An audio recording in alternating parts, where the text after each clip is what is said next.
Alright, so hey guys, what's up everybody? It's your boy Crazy on get it to the new video baby. আজকে তোমাদেরকে নিয়ে এসেছি অন্য একটা station blog নিয়েই। তো এই স্টেশনটি একটু গ্রাম্য এলাকায় অবস্থিত এবং এর পাশে প্রচুর চাষবাস এরিয়া এবং ধান ক্ষেত পাট ক্ষেত আছে। তো সেটাই দেখাবো। ভিডিওটি পুরোপুরি দেখুন এবং ভিডিওটি ভালো লাগে like comment share and subscribe করে ভিডিওটির পাশে থাকুন। তো ফ্রেন্ডস, আজকে চলে এলাম আবার একটা নতুন ব্লগে ভিডিওর সাথে।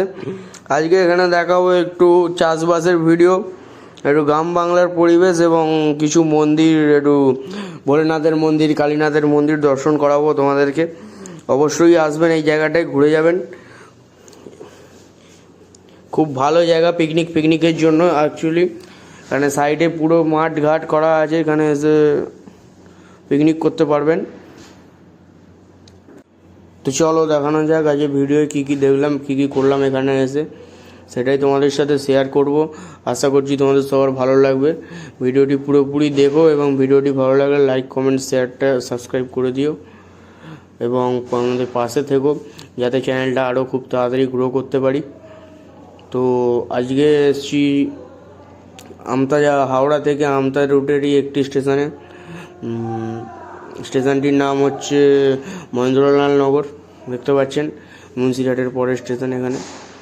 তো একটু মাঠে দেখে নেবো কী চাষাবাস হয়েছে। সবে ধান উঠেছে এবং মাঠঘাট পরিষ্কার করা হচ্ছে, নতুন চাষের জন্য রেডি করা হচ্ছে জমিটাকে। যেহেতু এইবারে বৃষ্টি খুব কমই হয়েছে বর্ষাকালে বলতে গেলে, তো চাষবাসের ওপরেও একটু মনোযোগ দিয়ে দেখতে হবে যাতে মাটি উর্বর থাকে। কী করতে হবে তার জন্য সেটাও চাষবাসীরা খুব ভাবছে। দেখতে পাচ্ছেন ওই সাইডের চাষিরা ওখানে বসে আছে দূরে। চলো দেখে নিই এখানে কী আছে এবং এরপরে দেখাবো গ্রাম বাঙালিরই আরেকটা দিক। দেখতে পাচ্ছেন এবার আমরা এগিয়ে যাব এখান থেকে। দেখতে পাচ্ছেন সবাই গ্রামের এরিয়ার গরু ছাগলের এখানে পুষে রাখে এবং এটা হচ্ছে টিকিট কাউন্টারে চলে এসেছি আমরা। টিকিট কাউন্টারের পেছন দিক, এখান থেকে তোমরা মেন রোড চলে যেতে পারবে। দেখতে পাচ্ছেন এখানে সাইকেল মোটর সব জমা নেওয়া হয়, চাইলে এখানে বাইক নিয়েও আপনারা আসতে পারেন। এই হচ্ছে এখানকার টিকিট কাউন্টার, বেশ বড়ই টিকিট কাউন্টারটা, বাঁকড়া নয়াবাজারের মতো বেশ লোকেশানটা খুব ভালোই করা আছে লোকেশানটা। খালি এখানে যদি ডবল ওয়ে হতো আরও ভালো হতো। এখান থেকে উঠে পড়া হলো, এবার একটু মন্দিরের দিকে যাওয়া হোক, একটু এগোনো হোক। দেখতে পাচ্ছেন চারিদিকে সবুজ গাছপালা। শহর অঞ্চলে আজকাল এইসব খুব কমই দেখা যায়, বা সবুজ গাছপালা কমই হয়ে গেছে বলতে গেলে কলকারখানার চাপে। এবার আমরা জঙ্গলের রাস্তা ধরে সিধে হাঁটা দেবো। দু সাইডে জঙ্গল এবং মাঝখানে ট্রেনের রাস্তা, রেল লাইন, ওইটা ধরেই আমরা যাতায়াত করব এবং এখান দিয়ে আমরা প্রবেশ করব ওই মন্দিরের মধ্যে, রাস্তার মধ্যে। এখান থেকেই আমরা যাব ঘন জঙ্গল। দেখতে পাচ্ছেন চারিদিকে রাত্রিবেলায় শিয়ালের খুব আনাগোনার আশঙ্কা থাকে এবং এটি ঝালুয়ারবের জঙ্গলটার মতোই দেখতে অনেকটা। দেখতে পাচ্ছেন সাইডে রেল লাইনের কাজ চলছে, রেল লাইনের মাল মেটেরিয়াল এখানে পড়ে আছে অনেক। এটা হচ্ছে স্টেশন মাস্টারের সেই ঘর, এটা খুব অতি সুন্দরভাবেই সাজানো আছে।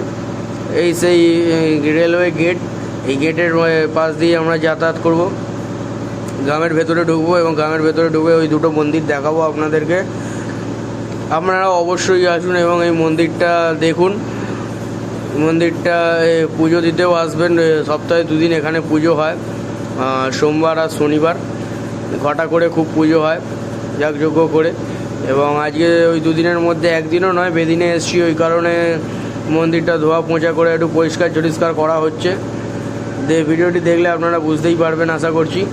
এই হচ্ছে সেই কালী মায়ের মন্দির এবং এই পাশেই দেখতে পাচ্ছেন ভোলেনাথের মন্দির, দেবাদিদেব মহাদেব যাকে বলা হয়। ওপরে শিবের মূর্তি এবং ভেতরেও মহাদেবের মূর্তি আছে দেখতে পাচ্ছেন। অন্ধকার এবং সকাল গেট বন্ধ বলে পুরোপুরি দেখাতে পারছি না, তাও একটু আলো বাড়িয়ে দেখানোর চেষ্টা করলাম। আশা করছি আপনাদের ভালো লাগবে। ভিডিওটি ভালো লাগলে like comment share and subscribe করে দেবেন এবং বেল আইকনটি দাবিয়ে দেবেন, এতে আমরা অনেক উৎসাহ পাবো আরও ভিডিও বানানোর জন্য এবং চ্যানেলটা আমাদের গ্রো করার জন্য।